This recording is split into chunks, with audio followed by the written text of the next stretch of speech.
উপজেলা আমির জনাব মাওলানা আবুল ফজল সাহেব, আজকের এই সমাবেশের প্রধান অতিথি বাংলাদেশ ইসলামী ছাত্র শিবিরের সাবেক কেন্দ্রীয় সভাপতি, বাংলাদেশ জামাত ইসলামীর অ্যাসিস্ট্যান্ট সেক্রেটারি জেনারেল এবং কেন্দ্রীয় জনাব মোহাম্মদ শাহজাহান, আজকের সমাবেশের বিশেষ অতিথি উখিয়া টেকনাফের গণমানুষের বরিষ্ঠ নেতা জেলা জামাত ইসলামীর সাবেক সেক্রেটারি বিশিষ্ট আইনজীবী।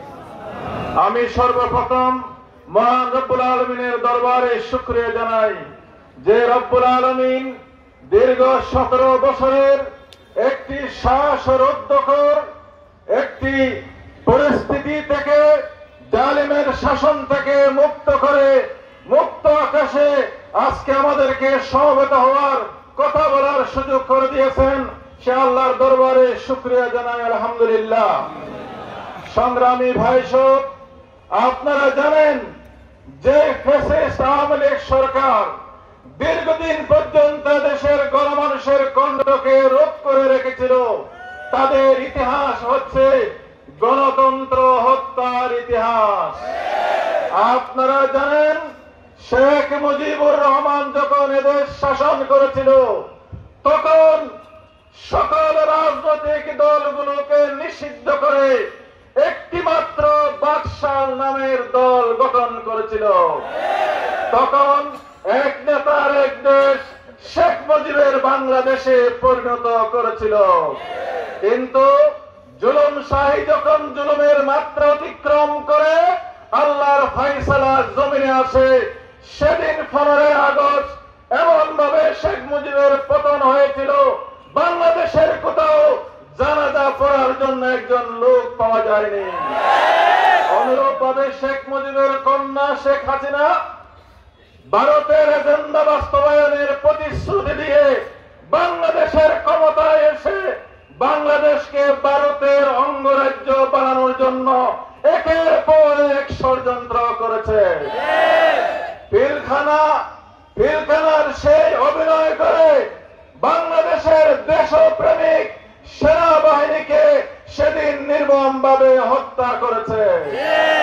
বাংলাদেশে একক দখলদারিত্ব কায়েম করার জন্য, জামাত ইসলামীকে ধ্বংস করার জন্য আমাদের নেতা মরহুম মতিউর রহমান নিজামী সহ আমাদের নেতৃবৃন্দকে ফাঁসি দিয়েছে। আপনারা জানেন ইসলামের পক্ষের কণ্ঠকে রোধ করার জন্য সেদিন শাপলা চত্বরে হাজার হাজার হাফেজে কোরআনকে গুলি করে তারা শহীদ করেছে। এইভাবে একের পর এক এজেন্ডা বাস্তবায়নের মধ্য দিয়ে ক্ষমতাকে কুক্ষিগত করার জন্য তারা ষড়যন্ত্র করেছে। কিন্তু বাংলাদেশ জামাত ইসলামী সহ বাংলাদেশের গণমানুষ সকল প্রতিকূলতাকে কাটিয়ে রাজপথে সড়ক থেকে এই স্বৈরাচারী সরকারের পতন নিশ্চিত করার জন্য আমরা আন্দোলন করেছিলাম। সর্বশেষ এসে ছাত্র জনতার ন্যায্য অধিকারকে কেন্দ্র করে তারা যখন অধিকার চাইলেন, তারা যখন কোটার সমন্বয় চাইলেন, তাদেরকেও রাজাকার আখ্যা দিয়ে তাদের উপর জুলুম নির্যাতন করে শত শত ছাত্রকে হত্যা করা হয়েছে। কিন্তু জুলুমের মাত্রা যখন বেড়ে যায়, আল্লাহর সিদ্ধান্ত এসে যায়, তারা আন্দোলনকে ভিন্ন খাতে প্রবাহিত করার জন্য জামাত ইসলামীর মতো একটি ঐতিহাসিক রাজনৈতিক দলকে গায়ের জোরে ক্ষমতার অপব্যবহার করে তারা নিষিদ্ধ ঘোষণা করেছে। কিন্তু বাংলাদেশের গণমানুষের আন্দোলনকে দমানো যায়নি। যে আন্দোলনের ফলশ্রুতিতে 5 আগস্ট বাংলাদেশে বৈষম্য বিরোধী ছাত্র নেতৃত্বে গণমানুষের গণবিপ্লব হয়েছে, স্বৈরাচারের পতন হয়েছে, আমরা একটি নতুন বাংলাদেশ পেয়েছি। প্রিয় ভাইরা, সেই নতুন বাংলাদেশে বৈষম্য বিরোধী ছাত্র আন্দোলনের যে স্বপ্ন ছিল সকল ক্ষেত্রে বৈষম্য দূর করা এবং উই ওয়ান্ট জাস্টিস বিচার চাই। তাই আমরা মনে করি ছাত্র জনতার স্বপ্ন বাস্তবায়ন করতে হলে সকল ক্ষেত্রে বৈষম্য দূরীভূত করে একটি ইনসাফ ভিত্তিক সমাজ কায়েম করতে হলে কোরআনের রাজ ছাড়া, ইসলাম প্রতিষ্ঠা করা ছাড়া বিকল্প কোনো পথ নেই। আজকে সেই পথের আহ্বান জানানোর জন্য আমরা একত্রিত হয়েছি। আমরা নতুন বাংলাদেশ পেয়েছি। নতুন বাংলাদেশে পুরাতন কাউকে জনগণ ক্ষমতায় দেখতে চায় না। তাই আমরা বলবো পুরাতনদের দিন শেষ হয়েছে, নতুন বাংলাদেশ শুরু হয়েছে।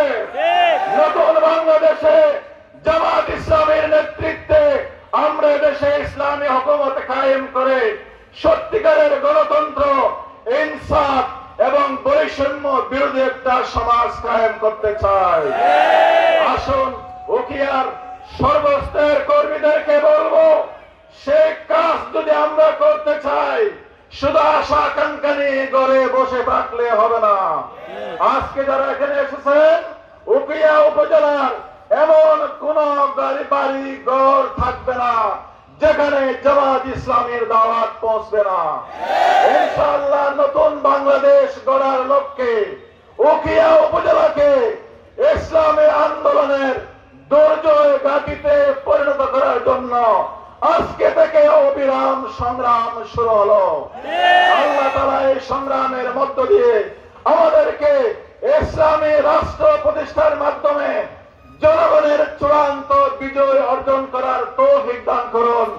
আমিন। আসসালামু আলাইকুম ওয়া রাহমাতুল্লাহ।